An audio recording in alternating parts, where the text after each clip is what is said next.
My name is Count Dracula. I was just like any other average Victorian dude, except for one thing. I was decked out in swag and had a rocking bod. No one has ever heard my side of the story. You will be the first, so beware. Here comes this young guy, Jonathan Harker. He helped me buy an estate in England. He stayed in my mansion because he was my guest. How could I let my guest stay at a rinky-dinky motel? So one day I was trying to reconnect with nature and I started speaking to the wolves.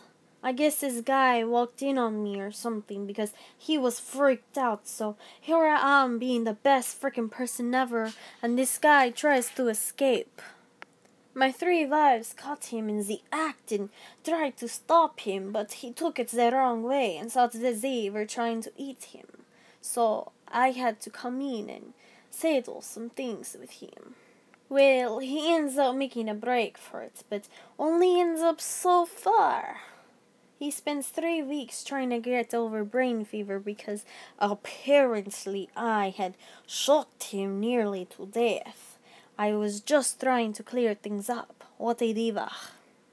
His fiancée, Mina, is happy that he hasn't been out for weeks, right? So I did her a favor, but she needed to have some girls' night out. So she spends her day hanging with her BFF, Lucy. Eventually, Mina begins to worry about Jonathan and Lucy attracts some guys.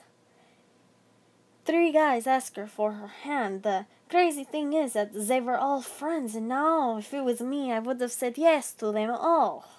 Hey, polygamy isn't such a bad thing as my 3 wives. Now, I just think she's too hot for any of these guys, but she ends up choosing the richest one. Quincy Maurice is just an American, hence no mullah. So Dr. John Severd has a doctor who ran a mental hospital, and usually those who do that, they are the mental ones themselves. And finally, Arthur Homewood, the son of an English gentleman. Arthur is the guy that she chooses, and yet all 3 guys still remain friends. Gosh, I could never be friends with one of my exes. That is horrible, don't you think? Yeah. Anyways, I end up going to England to see my new crib, but I want to keep things low-key, as the kids these days say it, so I just do not let anyone see me, no biggie. I overhear Dr. Seward talking to his friend about some crazy dude named Renfield and how he always eats bugs and say, "The master's going to be here any minute." How creepy is that? So I'm here wondering why England is full of cooks while enjoying my new comfy bed. Though, I forgot to mention that I'm a vampire, but a good one. Anyways, back to my story. Lucy starts acting weird and she's losing blood like crazy, and her fiancé Arthur gets worried and asks a friend Van Helsing to go check her out. Now, Van Helsing, with no license to practice any vampire identification, says that she's been beaten by a vampire. Well, maybe he is a doctor, scientist, and pretty well studied in superstitions, but he has no right to just assume things, and eventually Lucy dies, may God bless her heart. But the heart that should be blessed the most is poor Jonathan and his fiancée. Van Helsing comes to another conclusion, that she's still alive, which is crazy because I have not seen her. Lucy is now a vampire, but the 4 men decide to stab her in the heart with a wooden stake and chop her head off to make sure she's really dead. I've seen in some movies people do that, like in Chucky, how the girl in the wheelchair just slams his head and assumes he's dead. Never assume anything, people. That is how the problems start.